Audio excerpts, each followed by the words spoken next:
Sejam todas e todos bem-vindas e bem-vindos. Está no ar o NosPod, o podcast das discussões sociais.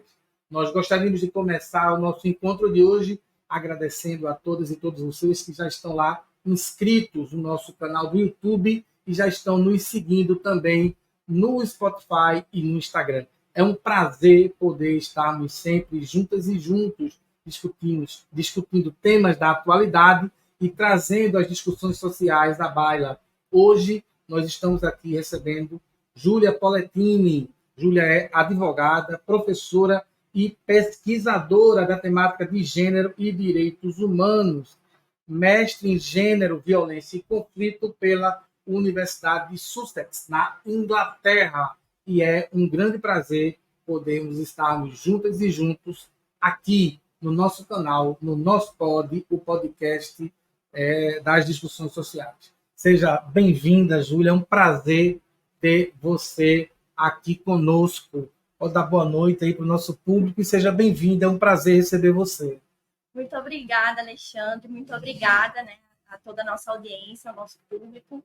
É uma honra estar aqui com você. Espero que seja a primeira de muitas parcerias. É uma temática muito importante. Agradeço o espaço que você está trazendo, outros temas, não só gênero, mas essa temática de direitos humanos, que é muito importante. Então, agradeço o convite e é um prazer estar aqui com vocês hoje. O prazer é todo nosso em receber. O tema que nós estamos discutindo no dia de hoje é Mulher, Risco de Vida, Brasil. Nós vamos tentar falar um pouquinho dessa política dos direitos humanos, e das políticas públicas que as mulheres podem, precisam e têm acesso para poder se protegerem da violência e da questão do feminicídio o Brasil é o quinto país em feminicídio no mundo e esse foi um dos motivos que nos fez discutir trazer esse tema para a discussão, já que já disse aqui outras vezes que uma das nossas preocupações é sempre com a relevância social das questões que nós discutimos. Então, esse tema traz essa preocupação com a relevância social e com a realidade social do nosso querido país. Então, nós gostaríamos de começar falando da origem das violências no Brasil. Quais seriam as origens da violência? Se existe uma matriz, o que torna o Brasil? Quais são os fatores que tornam o Brasil o quinto país em feminicídio no mundo? Olha, essa é uma pergunta muito interessante, porque, primeiro, a gente tem uma lei, a lei mais famosa, em relação à proteção das mulheres, que fala de políticas públicas voltadas à prevenção da violência doméstica, a Lei Maria da Penha, e é uma lei extremamente conhecida lá fora, é uma lei que é referência, a própria ONU já disse que é a terceira lei, com mais conteúdo, que tem uma qualidade muito boa em relação a essa temática da violência de gênero. Então, como é que a gente tem uma lei tão boa e ainda somos o quinto país que mais mata mulheres no mundo e o primeiro em relação aí aos índices de transfeminicídios, ou seja, a morte aí de pessoas trans, sobretudo mulheres transexuais e travestis. Então, é algo até discrepante, é uma coisa que não dá para entender, mas, ao mesmo tempo, a gente reflete que a lei, a legislação em si, apesar de ser muito importante, ela não é o único fator que vai ajudar na prevenção à violência de gênero. Como é que eu enxergo o Brasil? O Brasil é, sim, um país machista, preconceituoso, misógino, e isso vem de um processo de colonização muito violento, que, lógico, não aconteceu só no Brasil, Se a gente for pensar na América Latina como um todo, os nossos países vizinhos também têm altos números de violência doméstica, de feminicídio, violência de gênero no geral. Então, quando o Brasil é invadido pelos portugueses e a gente tem toda essa questão do mito, de que foi descoberto, não foi descoberto, foi invadido mesmo, porque nós já tínhamos aqui povos originários. Esses povos originários sofreram um genocídio em massa, sobretudo no litoral do Brasil, e as mulheres indígenas foram estupradas.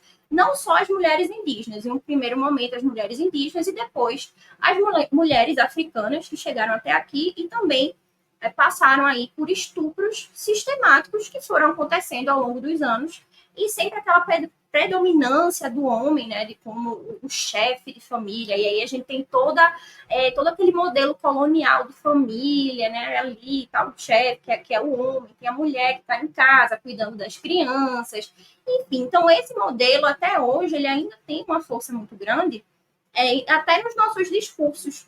Então, por mais que a gente não tenha hoje em dia, né, mais ou menos, em alguns lugares do Brasil, sim, aquela estrutura colonial, nas nossas falas, naquilo que a gente acredita, naquilo que a gente está reproduzindo, numa mesa de bar, no trânsito, né? Tanta gente diz, só podia ser mulher que está dirigindo. Como assim? Porque só podia ser a mulher que está ali fazendo uma besteira no trânsito. Então, ainda tem muitos tabus em cima do que a mulher pode fazer ou não, segundo a opinião popular. E a gente vê, Alexandre, aquela coisa dos papéis de gênero.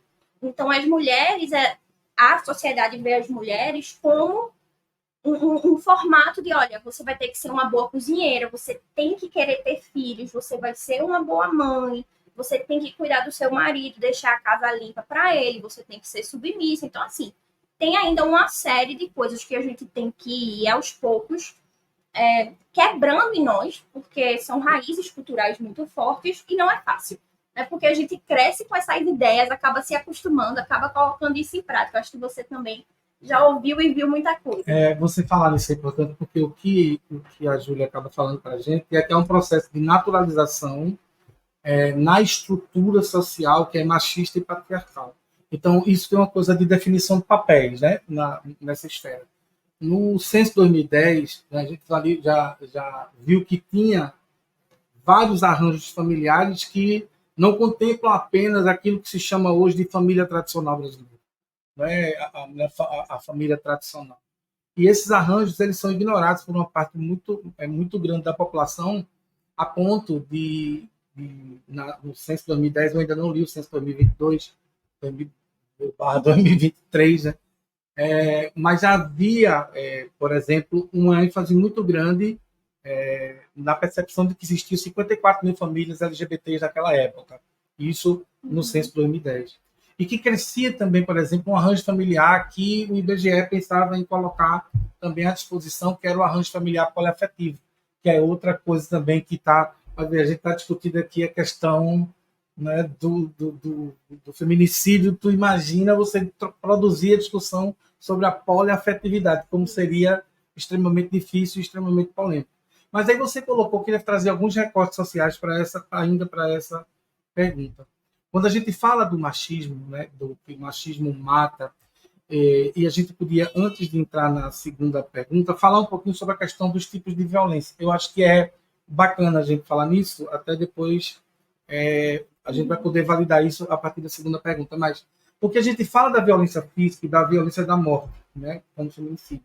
Mas existe a violência patrimonial, a institucional, a financeira, a simbólica, né, aquela que diminui o tempo inteiro o outro, que está colocando o outro sempre num lugar de subserviente ou de menos capaz.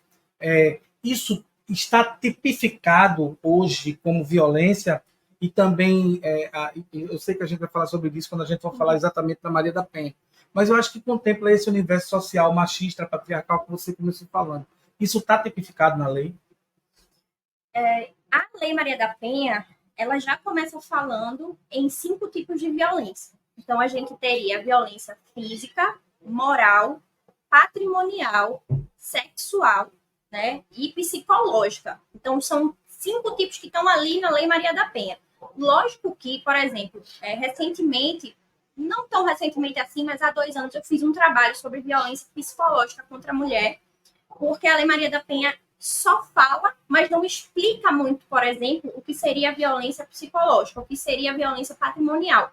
Então, sim, é tipificado, mas a gente ainda precisa de muitas pesquisas e de coleta de dados, entender, né, por exemplo, ouvir as narrativas dessas mulheres, para entender como essas violências no dia a dia acontecem.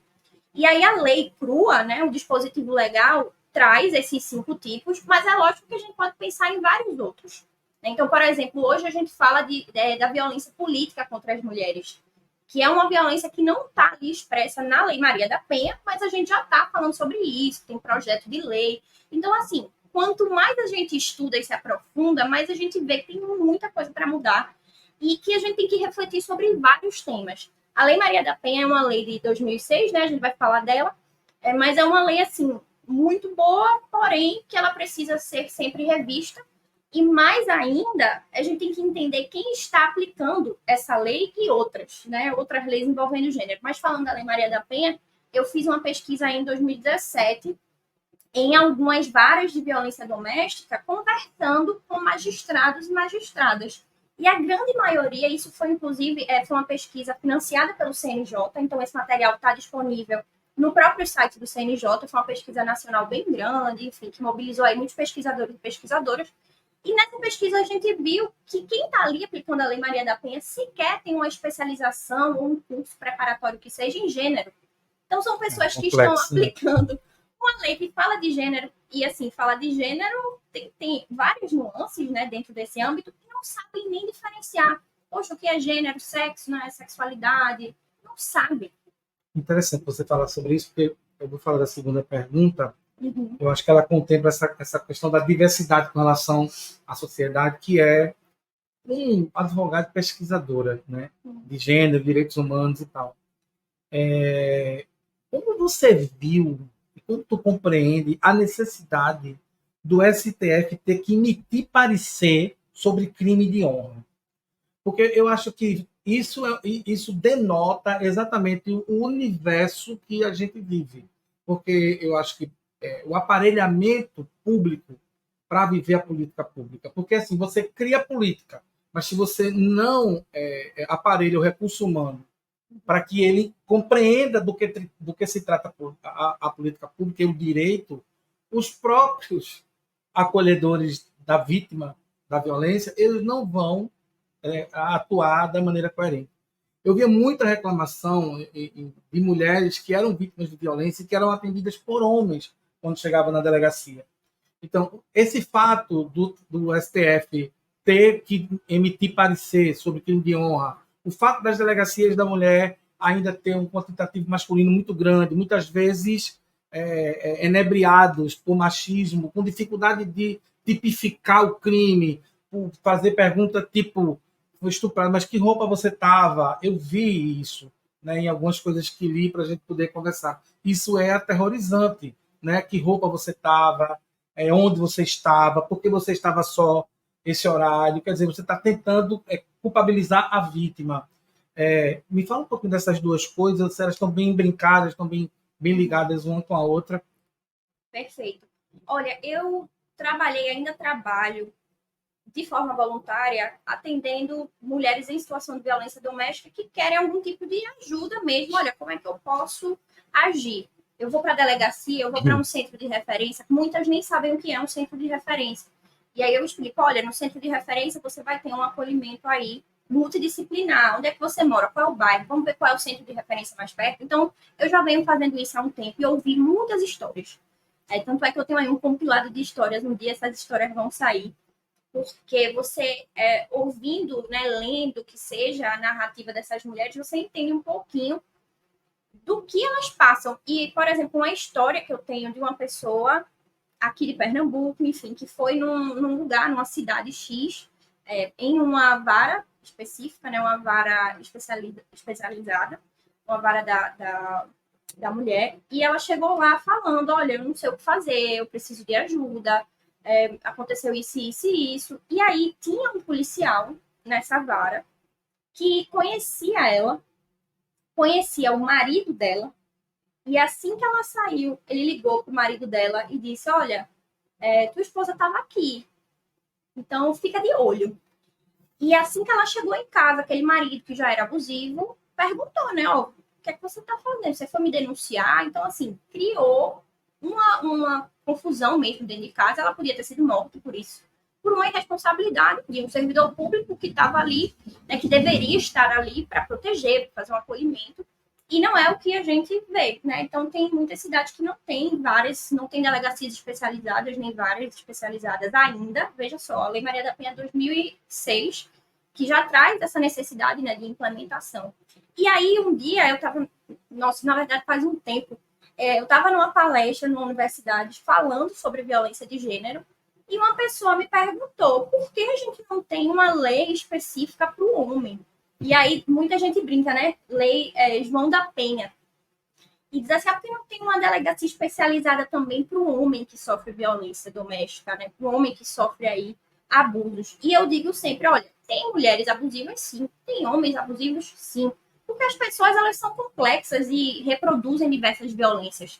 Eu não estou dizendo que homens não sofrem violência de gênero. Sim, sofrem. Mas se a gente for ver todos os dados que saem sobre isso, nacionais, internacionais, regionais, o que você pesquisar em qualquer canto, vai ter lá uma predominância absurda 1 milhão para 1, de né? mulheres, exatamente, que sofrem. Então, essa questão do STF que você trouxe, eu acredito que tenha sido importante, apesar de tardia, porque, olha, né, o ano que a gente está, quando isso saiu, então demorou para isso sair. Já devia ter saído há muito tempo, mas, bom, que bom que saiu. Poderia não ter saído, né? Porque tem muitos países conservadores, nossos vizinhos, a Argentina agora que está com um presidente super conservador, que é totalmente contra a pauta de direitos humanos, de mulheres, enfim. Então a gente podia estar passando também por um retrocesso, como passamos há pouco tempo atrás. Então eu acho interessante, mas assim, além da lei, além da jurisprudência, a gente tem que entender as pessoas do cotidiano, do dia a dia. Então, é aquela pessoa simples ali, do bairro, é o seu vizinho, né, que talvez nem saiba o que é STF, que não sabe nem o que é a Lei Maria da Penha. Então, tanta gente que eu conversei que não sabia. O que me chama a atenção com relação à Maria da Penha, ao crime de honra, ao parecer emitido pelo Supremo Tribunal Federal, é que existia um corpo jurídico, né, lutando para que esse parecer não fosse dado. Isso é que, para mim, é escandaloso, entendeu? Quando eu vi que existia o Supremo, na realidade, ele só se manifestou porque ele foi questionado por um grupo de juristas. Então, quer dizer, você, no século XXI, né, em 2023, você admitir que existem pessoas que querem voltar para o período medieval para a idade das trevas é um negócio complexo. Então, assim, eles já fazem a violência. O que eles querem é não ser punidos pela. Bem, a sensação de leigo que eu fiquei é essa: é que a violência ela existe, não tem como negar, o cara não quer perder o direito de exercer a violência. Então, para um homem que pede João da Penha, né, ele é um brincante. Né, ele é um brincante. Ele não é uma pessoa que pode ser, desculpa a franqueza, que pode ser levada a sério. Não é? Porque, por mais que haja algum tipo de violência contra o homem nessa relação matrimonial, na relação conjugal, na relação afetiva, né? Eu não sei se a gente podia chamar de relação de gênero, isso é uma coisa para se questionar, porque a norma está a favor de quem agride nesse caso. Né? A gente vê que, por exemplo, medida protetiva não é sinônimo de que uma mulher não vai ser assassinada pelo parceiro. Muitas mulheres são assassinadas depois que são emitidas medidas protetivas. Isso são coisas que a gente vê cotidianamente, ou seja, o feminicídio é uma coisa cotidiana. Se não fosse cotidiano, o Brasil não seria o quinto país em feminicídio no mundo. Isso me choca. Não é? O que leva, então, ainda essa luta pela validação da violência? Porque me parece, Júlia, e aí você pode falar como quem conhece a temática, me parece que essa luta da extrema-direita, esse posicionamento político que cada dia se parece mais necessário para a gente que tem algum tipo de perspectiva progressista, é uma luta pela manutenção de um status quo que valida a morte e a violência dos corpos que não forem heterossexuais, que não forem brancos e que não forem classe média. Isso é um fato, tu acha que... Sim, com certeza. A gente vê muito, por exemplo, a própria Lei Maria da Penha teve aí grupos de juristas, de pessoas renomadas na época, né? Que disseram, não, mas essa lei é inconstitucional, porque a gente está falando das mulheres terem privilégios.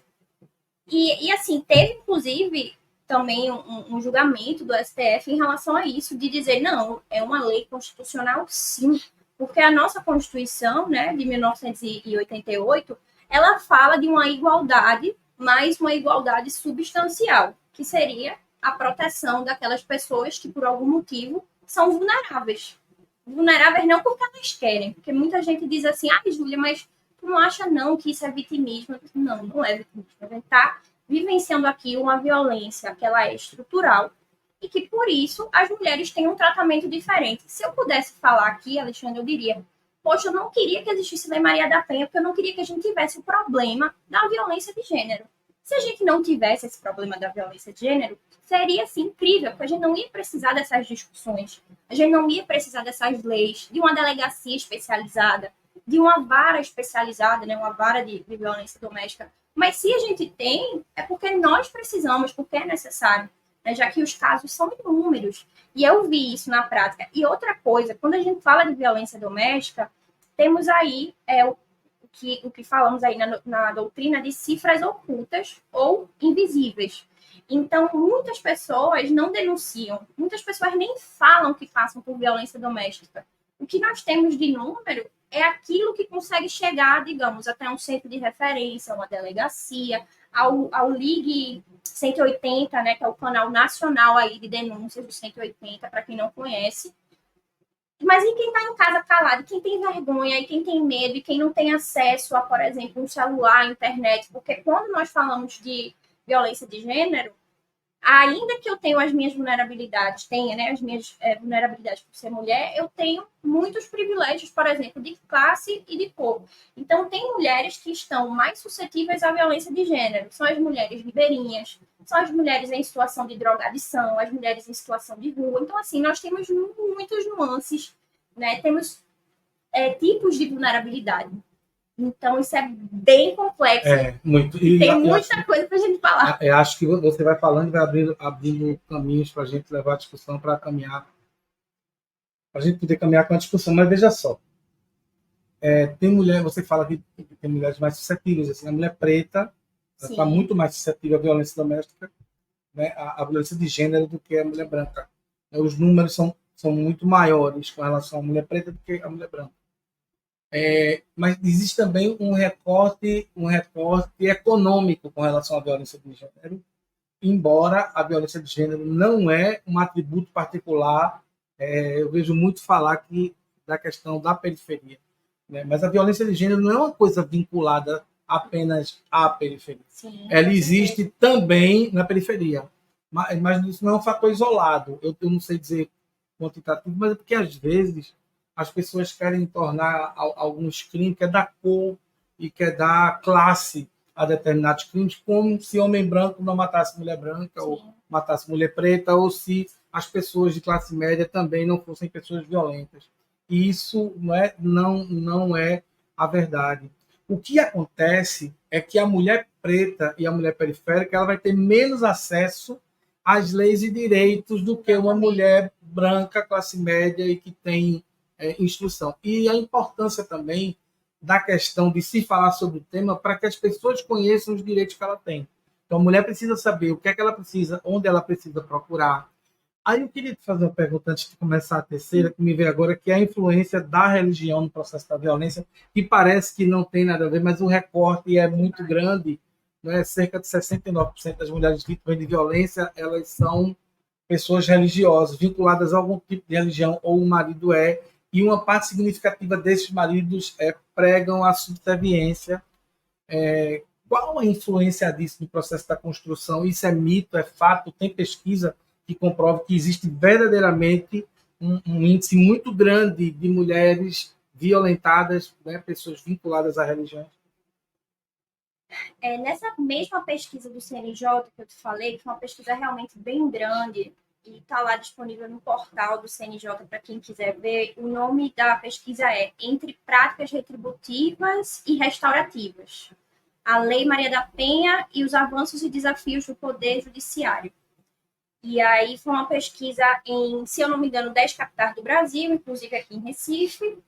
E eu eu estava presente em algumas entrevistas, tanto com magistrados, como também com sobreviventes de violência doméstica.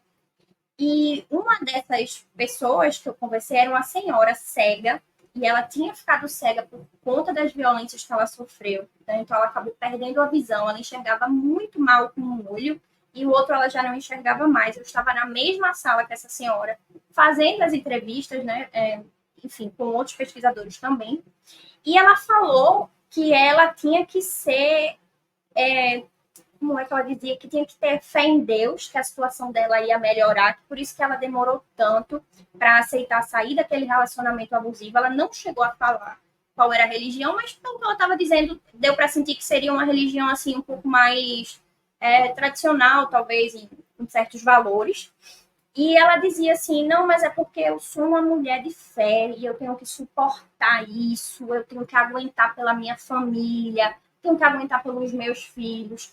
E assim, depois da entrevista, eu fui conversar com ela, né, com todo o tato, porque assim, às vezes a gente quer tanto ajudar uma pessoa que a gente acaba machucando e violentando aquela pessoa. Porque cada um de nós pensa diferente.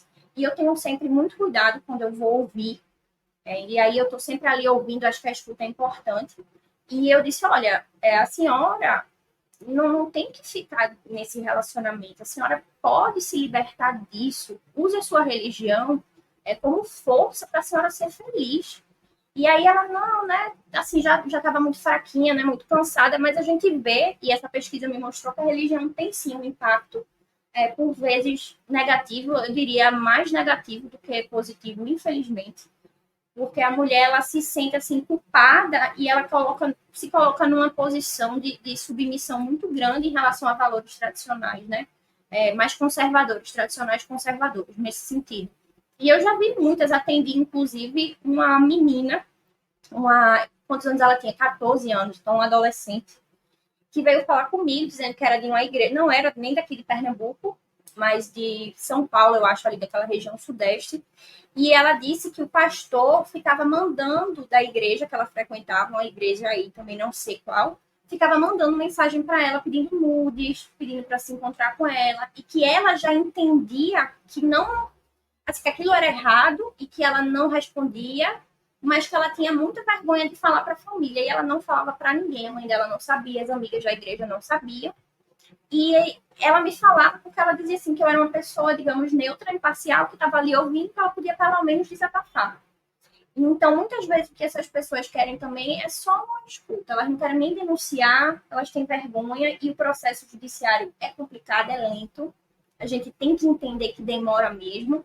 E feito você falou, muitas dessas pessoas sofrem o que a gente chama de revitimização ou vitimização secundária, usando a doutrina, né? Ou seja, sofreu aquela violência de gênero X, aí chega até o Poder Judiciário para conseguir algum tipo de ajuda e acaba sofrendo novas violências pelos agentes públicos. Então, seja um juiz, seja um servidor, né, da vara, da delegacia, ou como foi o caso dessa pessoa que eu conheço, um policial. Então, aquela pessoa está ali sofrendo diversas violações de direitos. Então, o que deveria ser um espaço de acolhimento, um espaço seguro, acaba sendo um espaço de outras violências, né? Então, a gente também tem que entender que nem todos os profissionais são capacitados e sabem lidar com a violência de gênero. Tem muita gente que está lá, mas que nem gosta, porque foi o concurso que eu passei, mandaram eu vir para cá e eu vim, mas nem sei o que é isso, não ligo para a temática, acho tudo besteira. Tem pessoas assim, né, nesses espaços. Isso é preocupante demais para a gente. Eu queria aproveitar esse momento para falar para vocês de que o Nós Pode tem a colaboração da Ferremig, Serviços de Equipamento de Soldagem, que fica na rua São Mateus, 645, na Iputinga, no Recife. O telefone, o WhatsApp é 81 99976 1962. Repetindo para vocês, a Ferremig, Serviço de Equipamentos de Soldagem, o WhatsApp é 81 99976 1962. Procura lá, Ferreira ou Simônica. E Marta, designer gráfico, identidade visual, logotipo, banners, material de divulgação, cards, capa de livro.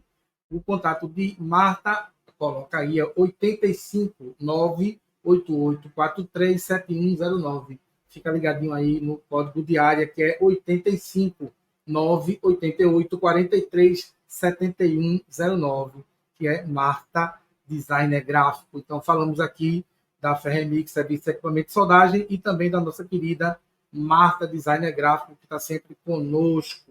Siga-nos no Instagram, nós estamos lá, no @nospodcast, e também vocês podem nos escutar pela plataforma do Spotify. Nós estamos lá no Spotify para que você possa escutar o nosso Nós Pod, podcast das discussões sociais.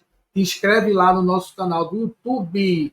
Nós também estamos no YouTube e nós aparecemos no YouTube. Inscreve no YouTube, nos segue no Instagram e também no Spotify.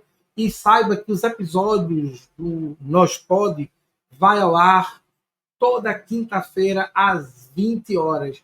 Então, nós temos um encontro marcado toda quinta-feira às 20 horas, episódios novos. Conto com a presença de todas e todos vocês. E o tema de hoje, Mulher, Risco de Vida, Brasil, com a advogada, professora e pesquisadora na temática de gênero e direitos humanos, a nossa querida Júlia Poletini. E nós vamos dar continuidade aqui à nossa discussão, junto com a Júlia. Nós falamos assim das dificuldades sociais de um país continental como é o Brasil, da implementação, da aplicação, da implementação, do cumprimento e da fiscalização da lei, porque eu acho que a lei não é minha área, mas ela tem vários momentos, né? Hoje a gente está no momento, inclusive, houve um suplemento à lei Maria da Penha, acho que em 2021, se não me falha a memória, uma correção. Mas sobre o que fala exatamente a Maria da Penha? Quais direitos são adquiridos pela mulher com essa lei? Né? A gente falou já um pouquinho da tipificação dos crimes que são tipificados a partir da Maria da Penha. Né? Eu falei aqui da medida protetiva, que é uma das medidas que a Maria da Penha pode intervir no sentido de preservar a vida, porque eu entendo, e aí você vai ficar à vontade para poder falar, que o objetivo da lei é trazer proteção à vida. Proteção à vida da mulher. É trazer segurança e proteção à vida. Eu gosto de dizer que não é o manifesto comunista, está lá. É dever do Estado e direito do cidadão ter acesso à saúde, à educação. E uma das coisas a que a gente devia ter direito e deve ter direito é segurança. Segurança pública e de qualidade. Então, o que abarca a lei Maria da Penha com relação à medida? De antemão, eu queria falar de uma coisa que você falou, que é a questão das mulheres trans. Eu queria que você falasse se elas também estão protegidas pelo Maria da Penha, que eu acho que isso é uma coisa importante. Porque quando a gente fala da questão das mulheres trans, a perspectiva de vida no Brasil é de 76 anos. Quando a gente fala da mulher trans, a perspectiva de vida cai para 35 anos. Quando a gente fala da mulher trans e preta, a perspectiva de vida cai para 32 anos. Então, a Maria da Penha, a mulher trans tem direito ao acolhimento a Maria da Penha, sobre o que fala e se acolhe as mulheres trans. Bom, a Lei Maria da Penha, primeiro, assim, falando bem brevemente do porquê, né, ela surgiu, foi através de muita luta. Então, durante o período de elaboração da Constituição de 1988, a gente teve um movimento chamado Lobby do Batom. Então, muitas mulheres de movimentos feministas que foram até Brasília falar, né, dizer, olha, essa Constituição ela tem que ser uma Constituição mais inclusiva, a gente quer estar na Constituição, nós queremos ter os nossos direitos resguardados. E aí, o feminicídio que a gente também trouxe sempre aconteceu, violência doméstica sempre teve, feminicídio sempre teve. Agora, né, mais recentemente, vamos lá, de 10 anos para cá, 15 anos para cá, é que nós temos leis mais específicas que tratam sobre isso. E claro que quando a gente tem uma lei, também é fácil de coletar os dados. Porque antes da Lei Maria da Penha, a gente sabia que muitas mulheres sofriam violência doméstica no Brasil. Isso não era novidade. Mas aí agora, com a lei, nós conseguimos entender quando eles solicitam medidas protetivas, em quais cidades. Por exemplo, durante a pandemia, a gente teve um número absurdo, um aumento de violência doméstica. Então, esses dados, por conta da lei, eles começam a surgir. E aí o caso de Maria da Penha, digamos assim, foi um estopim de coisas que, na verdade, já vinham acontecendo antes há muito tempo. E como Maria da Penha passou muito tempo sem ter o seu caso julgado, então o caso dela ficou na justiça por anos, né? O agressor dela, né, que era marido, enfim, depois ex-marido, ficou solto por muito tempo. Então, tinha aquela sensação de impunidade que até hoje a gente tem em relação a alguns casos. E vários movimentos sociais, pessoas do meio político levaram o caso de Maria da Penha até a Corte Interamericana de Direitos Humanos, né? A Comissão Interamericana, e posteriormente esse caso foi julgado pela Corte Interamericana de Direitos Humanos. E aí o Brasil ele foi condenado Porque o que é que saiu nessa decisão, né, nessa sentença aí da Corte Interamericana de Direitos Humanos? Olha, o Brasil é um país que tem índices de feminicídio, que na época a gente nem usava essa palavra ainda, né, direito, e de violência doméstica, então níveis absurdos, com muitos dados, e vocês precisam de uma lei específica. Como é que vocês não têm uma lei? Então, o caso de Maria da Penha foi, assim, simbólico para representar vários casos de várias mulheres anônimas que já tinham morrido, né, que já tinham sofrido várias violências, como a própria Maria da Penha, né, que ficou sem andar por conta das violências que sofreu, até hoje está ali numa cadeira de rodas militando, né, tem o Instituto Maria da Penha, que é importantíssimo, ela está à frente do Instituto, quem não conhece e se interessa por essa pauta, é um instituto incrível, referência, que também produz as próprias pesquisas, então é muito bom, é referência mesmo. E aí a Lei Maria da Penha, ela surge por conta dessa determinação da Corte Interamericana. Brasil, você tem que fazer alguma coisa. Você não tem legislação nenhuma para proteger as mulheres, você é um país violento, né? Um país onde mulheres não se sentem inseguras. Né? E até hoje a gente tem isso, imagina, sem todo esse avanço legislativo que tivemos. E aí, em 2006, a Lei Maria da Penha é promulgada, e é uma lei que ela fala sobre a necessidade de criação de espaços de acolhimento para mulheres. Então, a gente tem, por exemplo, os centros de referência, que são centros com assistentes sociais, psicólogos, advogadas. E esses centros ajudam mulheres que simplesmente estão sofrendo diversas situações e que não sabem, que não têm acolhimento nenhum. E aí chegam lá, olha, o que é que eu posso fazer? Será que eu realmente estou sofrendo violência de gênero? Está acontecendo isso na minha casa? Além disso, a lei diz, olha, é necessário delegacias especializadas, a gente precisa melhorar essa questão das delegacias e da criação também de varas especializadas. E foi a primeira lei do nosso aparato legislativo a usar o termo gênero. Isso em 2006, que eu considero, assim, demorou bastante, porque só em 2006 você falar de gênero. Por exemplo, o nosso Código Penal é um código de 1940. É um código muito antigo. Lógico, ele vem sendo reformulado, então tem as modificações, mas é um código muito antigo. Daqui a pouco o nosso Código Penal ele faz 100 anos e continua ali naquela estrutura. Para você ter ideia, em 2005, 2005 houve a descriminalização do crime de adultério.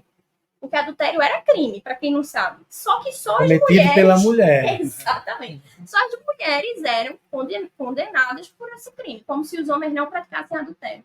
Então, 2005, né, também demorou um pouquinho, teve aí essa descriminalização do crime de adultério. E, bom, a Lei Maria da Penha, ela vem falar sobre gênero e ela diz o seguinte: gênero é a condição de ser mulher, de se entender como mulher. A gente não está falando aqui de gênero a partir de uma análise biológica, porque não dá para falar. Mas como um construto social. Isso, perfeito. E foi a primeira lei que falou sobre isso, a lei referência. E aí, por falar de gênero, sim, é uma lei que abarca mulheres trans e mulheres travestis, que são mulheres. Só que, Alexandre, ainda nessa pesquisa de 2017, realmente foi uma pesquisa que eu aprendi muito sobre a prática, porque está ali a teoria, mas você na prática falando com quem trabalha com isso, você vê o que está acontecendo. Por exemplo, nós entrevistamos, né, vários juízes e juízas de lugares diferentes do Brasil. Então, por exemplo, aqui no Nordeste a gente tem uma cultura, no Norte é diferente, no Sul, feito você falou, um país continental como o Brasil tem suas diferenças. Então, é muito também particular de cada região. E aí, muitas pessoas disseram, não, com certeza, mulheres trans e travestis, a gente vai atender. A gente vai fazer todo o julgamento, né, todo o procedimento judicial com base na Lei Maria da Penha. E a gente também entrevistou um magistrado, um homem branco, se eu não me engano agora, porque na pesquisa a gente não fala especificamente nome, nada, né? Tudo é bem anônimo para preservar as pessoas, mas se eu não me engano foi do Sul. E tem lá no relatório, quem quiser pode até pesquisar para ver que eu não estou inventando. Porque veja o absurdo. Nós perguntamos, olha, doutor, né, excelência, como é a questão das mulheres trans e travestis aqui na vara? O senhor aplica a Lei Maria da Penha? E ele disse que não, que essa coisa de gênero é muito subjetiva, que se ele perguntasse assim, isso ele falando para as entrevistadoras, veja, doutoras, pessoas assim, super renomadas na área, que estudam isso há muito tempo, e a pessoa sem constrangimento nenhum de responder, se você me falar que é uma samambaia, eu devo acreditar que você é uma samambaia? Ele usou exatamente esse termo, inclusive isso está no relatório. Ou seja, a depender de quem está ali, se a pessoa tem uma cabeça mais fechada, se uma pessoa nem sabe o que é gênero, as pessoas daquela região vão sofrer, as mulheres trans e travestis daquela área vão receber um tratamento desigual. Em suma, você está me dizendo que essa pesquisa mostra que, de alguma forma, em algum número, que a gente não tem como especificar, o sistema penal, o sistema judiciário, perdão, ele não está apto para tratar as mulheres trans e tipificar a violência que elas sofrem como violência contra a mulher e usar a Lei Maria da Penha para poder punir. Esse é um dado maravilhoso, né? Porque às vezes as pessoas acham que esse tipo de pergunta, eu estava falando sobre isso hoje. Na minha conclusão de curso, eu entrevistei sobre gênero, e uma resposta foi: Deus não criou Adão e Eva, criou Adão e Ivo. Então, às vezes, são respostas que são tão emblemáticas que elas são, às vezes, mais importantes do que as respostas elaboradas, porque ela traz uma realidade complexa para nós. Aí eu fico pensando, qual a ação do CNJ para poder produzir algum tipo, não, como tem anonimato, não vai produzir punição, né? Até porque a punição máxima é a aposentadoria, né? É uma punição horrível, é se aposentar compulsoriamente. Mas como seria o tipo de formação? O CNJ oferece, você sabe, não sei também se você sabe sobre isso, o CNJ oferece formação aos magistrados? Existe algum tipo de discussão produzida pelo próprio CNJ com ela? Quer dizer, eu já achei interessante essa pesquisa ser financiada pelo CNJ, já é uma coisa positiva. Isso. Mas porque tem uma coisa, a pesquisa tem outra coisa chamada devolutiva. Essa devolutiva vai até o magistrado, chega até o magistrado, é trabalhada na magistratura? Sim, essa pesquisa foi apresentada, inclusive em Brasília também, pelas pesquisadoras que estavam à frente, né, realmente coordenando o projeto. E o CNJ ele faz, sim, algumas formações de gênero, mas eu particularmente acho que tem que ser algo muito local também, porque, por exemplo, em Olinda, se você parar para pensar, eu já conversei com pessoas por conta própria, como pesquisadora, tendo essa curiosidade, conversei com pessoas que trabalham no judiciário e eu perguntei, olha, vocês têm algum tipo de formação em gênero, né? Tanto as pessoas das delegacias especializadas como também das varas, e disseram assim, aconteceu uma formação há muito tempo aqui na vara, veio alguém, aí colocou um data show e a gente entendeu uma coisinha ou outra, mas ficou nisso. E aí eu até conversei com pessoas dentro da prefeitura de Olinda, também por conta própria, como pesquisadora, porque quando eu consigo coletar alguns dados, eu vou e mostro para pessoas que eu entendo que vão refletir sobre aquilo e tentar fazer algo, né? E eu fui até atrás de um vereador dizendo, olha, vamos tentar propor alguma lei para que essas pessoas daqui, pelo menos, né, da prefeitura, aliás, do município de Olinda, que tenham uma formação obrigatória em gênero, que essa formação, né, ela aconteça periodicamente, que tenha algum tipo de reciclagem, porque o atendimento em Olinda, pelo menos eu falo porque morei muito tempo em Olinda, tenho amigos que moram lá, amigas também que recorreram à delegacia especializada de Olinda, melhor dizendo, e, enfim, acabou que teve uma legislação, acredito que de 2020, ou foi 2021, tentando trazer um pouco mais disso, mas ainda falta fundos, dinheiro para isso, ainda falta, eu acho que a noção do quão é importante, né, fazer esse tipo de estudo, de capacitar essas pessoas, porque muita gente acha que é dinheiro jogado fora. Eu acho interessante isso que você está falando, porque assim, o Conselho Nacional de Justiça, né, o CNJ, quando a gente fala dessa estruturação que é necessária para a gente poder perceber, porque o cara, quando faz o concurso, ele não faz o concurso para juiz da vara da família. Ele não faz o concurso para juiz da vara de menores. Ele não faz para juiz da vara criminal. Ele faz para juiz. Lá dentro, eu sinceramente não sei se eles escolhem ou se são indicados, né? Que vara eles vão assumir. Né? O que eu já acho que deveria ser resolvido na entrada. Porque se eu escolho, eu já vou procurar trabalhar onde eu quero trabalhar. Perfeito. Se eu não escolho, eu vou ser jogado para lugares onde talvez eu não queira trabalhar, mas eu vá precisar trabalhar. Então, isso é feito, né, eu não sei exatamente o sistema, se eles escolhem ou se são indicados. Mas seria importante que, mesmo que indicado, ele só fosse trabalhar quando ele tivesse algum tipo de especialização com relação àquele tema, porque vai um juiz que não entende nada de criança e aí vai para a vara da criança. Ele nem entende nem gosta dessa parte da ação jurídica. Ele não vai ser justo, né? Como é que ele vai usar a lei se ele não conhece a lei? Então, um cara que diz, se você disser que é uma samambaia, né, você denota. Então, tem outra coisa também que é humanizar o sistema jurídico. Eu falo nisso e você pode ficar à vontade para discordar de mim, que eu digo que é humanizar, né, os magistrados. Você não é Deus. E é muito punk, porque a sensação que a gente tem, né, de fora, e não tem essa relação mais proximal, é de que você vai falar com, sabe, com um cara que é inviável para o povo, e ele está ali para servir a esse povo, que ele é inviável, que ele se torne inviolável, né? É impossível de conversar com ele. Isso é uma coisa que me assusta grandemente e que talvez ainda provoque um pouco mais de dificuldade para que os casos tenham a resolução que nós gostaríamos que ele tivesse. Outro fato é se você tem dados da quantidade de mulheres na magistratura, porque isso para mim é uma coisa importante.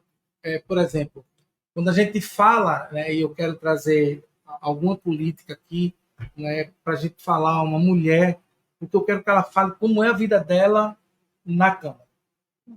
Porque é complexo você viver num universo como aquele. E você vê, né, TV Câmara, TV Senado, a forma grotesca, ignorante, grossa, imbecil, sabe, com que muitos parlamentares se comportam durante.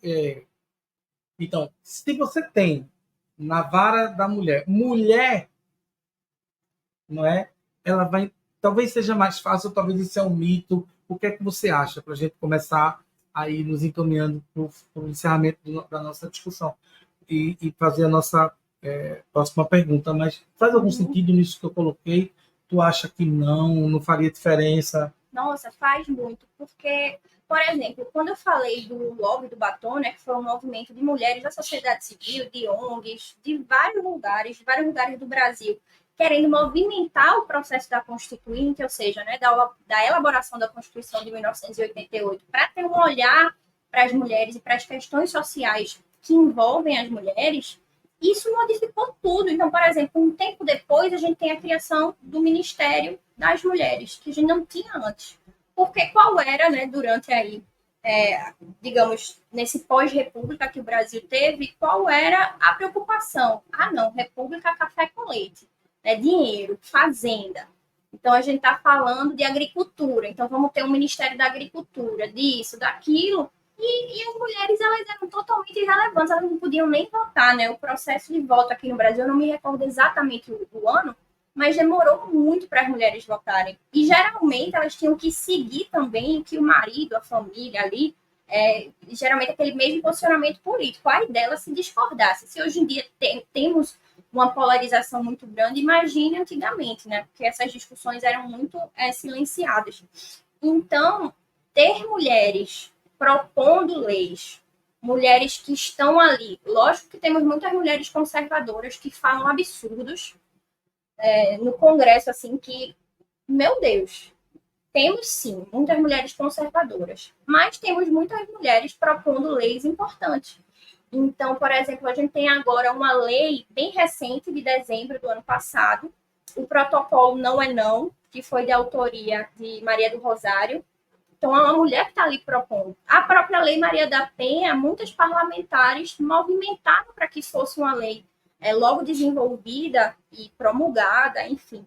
Então, ter mulheres nesses espaços de poder, mulheres na magistratura também, faz com que quebre um pouco daquela estrutura que a gente já está acostumado. Aquela estrutura de base, que foi que você falou, que são os homens héteros, brancos, cis, de famílias ricas, aqueles homens que estão propagando tanta coisa, né, de séculos. E, por exemplo, a gente tem muitas leis, e eu acho que talvez, né, a gente até vai falar um pouco das leis que levam o nome de mulheres no Brasil. Pode falar sobre ela. Pronto, vamos adiantar as leis, né? A gente tem a Lei Maria da Penha, que é a primeira. Temos a Lei Carolina Dickmann. Veja só o nome de mulher. Por quê? Porque foi uma mulher que sofreu uma violência nacional em relação a dados, né? Teve aquela questão do vazamento de dados, de nude, fotos íntimas, que hackearam o computador dela, tiraram todos aqueles arquivos e colocaram para o mundo. Então, foi uma violação de privacidade absurda. E, a partir disso, nós tivemos aí a criação da Lei Carolina Dickmann. A gente tem também a Lei Joana Maranhão. Veja só com nome de mulheres. Porque são casos emblemáticos, mas que não é um caso isolado. É um caso que está ali representando milhares de outros casos que a gente não sabe. Que são das pessoas anônimas, feito falamos aqui, né, de pessoas que não têm acesso a nada, que nem sabem por onde denunciar, como denunciar. E aí essa questão da Lei Joana Maranhão vem proteger crianças, né, pessoas, mas principalmente crianças que sofrem abusos sexuais, que sim, a gente sabe que meninos sofrem abusos sexuais, sim, mas que em relação ao número de meninas que sofrem abuso sexual também é bem discrepante.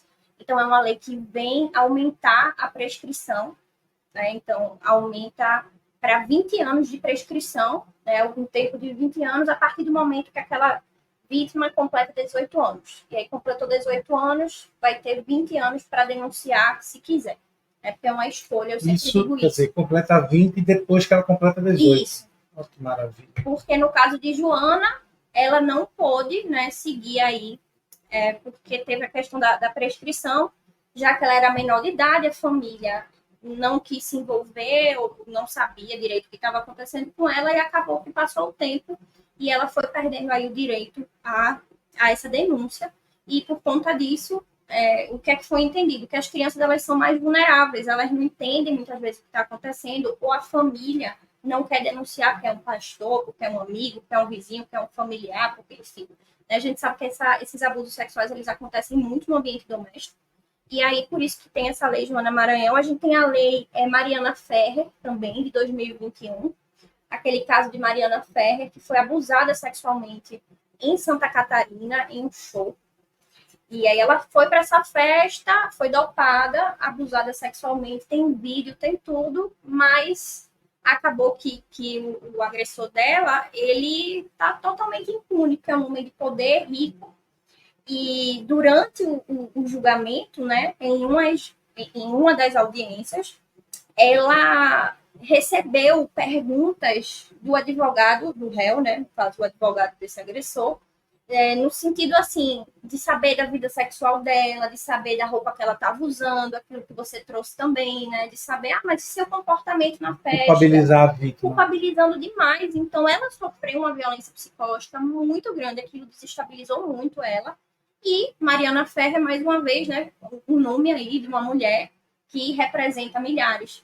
E por isso essa lei de 2001, ela vem tentar proteger essas pessoas, mas principalmente mulheres, que sofrem algum tipo de violência psicológica durante o julgamento. Por exemplo, aquele magistrado que está ali, que no caso era um homem, né, que estava ali, perguntar, mas você não fez por onde? Você não gostou? Tem certeza que você não gostou? Você não queria? Você não estava se insinuando? Então, tem muito isso. E eu acho essa discussão vital, porque a gente percebe quantas coisas precisariam melhorar, mudar, para que a mulher se sentisse confortável para denunciar o agressor. Então, eu acho que toda essa conversa nossa, ela acaba mostrando como esse universo é machista, né?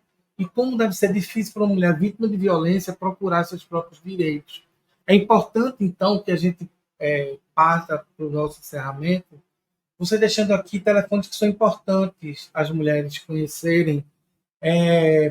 Se você tiver, sei lá, algum tipo de assessoria jurídica para quem não tem condição de pagar, né, esse tipo de telefone, esse tipo de contato, o Disque Denúncia, que eu sei que é um canal aberto 24 horas, né, o tipo de informação que eles ainda podem ter acesso na Associação Maria da Penha.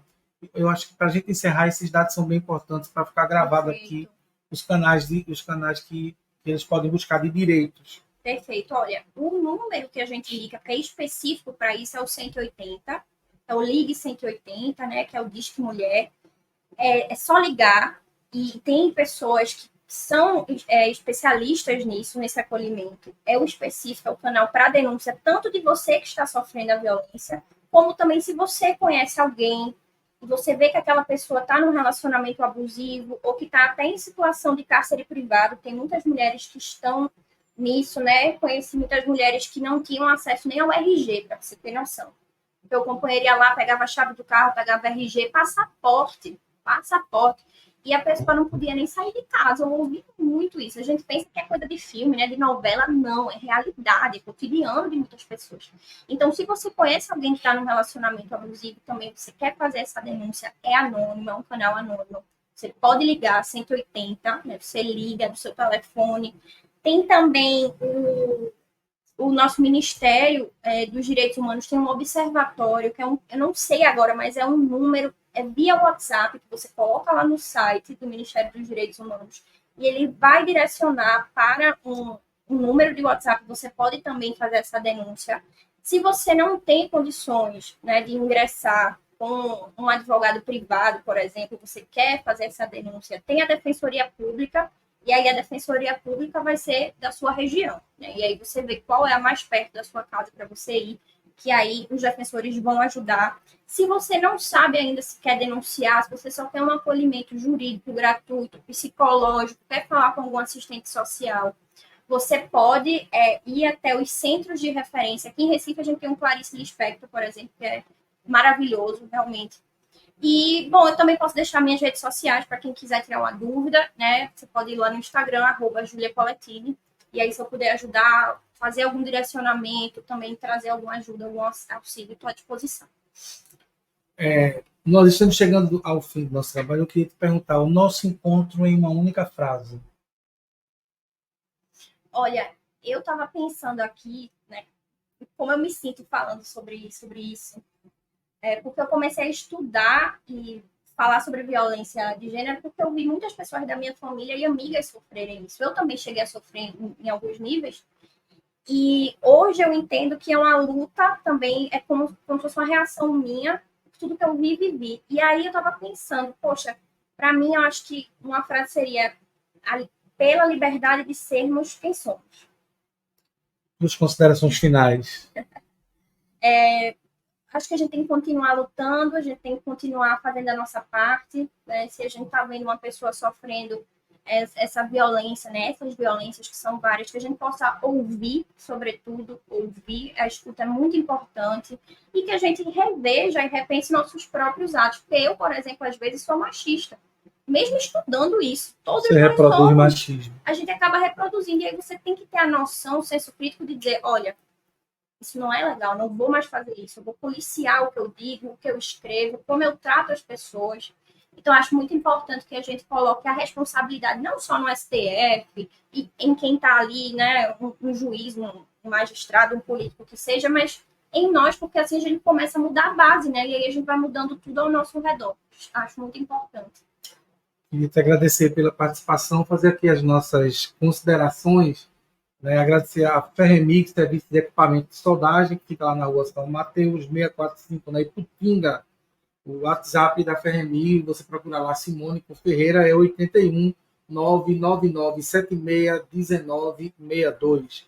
Marta Designer Gráfico, né? Tudo que você quiser nessa área de identidade visual, logotipo, banners, material de divulgação, cards, capa de livro, você procura Marta Designer Gráfico no 859 8843 7109.